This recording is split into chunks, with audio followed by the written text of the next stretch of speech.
Well, for more, I'm joined here in the studio by Economist Julien Barlan. Thank you very much indeed for coming to speak to us, Julien. Thank you. What a huge difference a week makes, because when you think of last Sunday's scene, you had a very triumphant Greek Prime Minister, Alexis Tsipras, very much on a high note, basking in glory after the referendum. And here he is, seeming to be very much on the back foot now and presumably having to go back on several issues he said were non-negotiable. Well, he doesn't really have the choice if he wants to avoid Grexit. The window is tightening. The deadline of July the 20th is looming, and Greece will desperately needs this money, and it will have to do whatever it takes to get it. So you see no particular chance that Greece is going to try and play hardball at these talks because there simply isn't the option. It can, but I don't think it would be a good thing for Greece. Greece needs this money. Greece needs over 80 billion euros in emergency assistance in the very short run.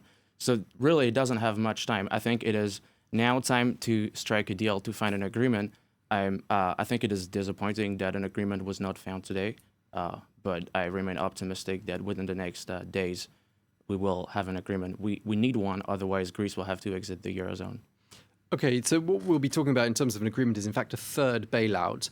But Correct. There'll be people saying, well, who's to say there won't be a fourth, a fifth, a sixth, and so on? Well, technically, I understand why they're saying this, but on the other hand, if Greece finally implements the reforms it desperately needs to modernize its economy, you might think that it will not happen. Greece needs to fight corruption. Greece needs to fight clientelism. Greece needs to find ways to generate taxes. The government needs to collect those taxes. Tax evasion in Greece right now is a big problem. So what you're hoping is that when those reforms are implemented, there will not be the need for a fourth or a fifth bailout. You're really hoping that the reforms will be passed. There are some, most notably in Germany, talking at the moment about a sort of a temporary or sort of a timeout phase for Greece. Is that workable? No, it's not workable. You have one currency. You don't have to. If Greece leaves the euro, it leaves the euro. It cannot come back. Once you have the euro is not supposed to disappear. So I think there are risks. If Greece leaves the Eurozone, we don't know what is next. It could be Italy, Portugal, Spain. There could be other countries that would be forced to leave the euro. Let me also say that if Greece leaves the euro, France has loaned Greece 40 billion euros. That's about 2,300 euros per French taxpayer that would not be recollected by France. So I really don't think that Greece exiting the Eurozone is a good thing at all. Okay, so that's why perhaps then the French president seems at this particular stage to be Greece's only, if not closest ally. Well, maybe, yes. It is very... France is exposed, so are other European countries.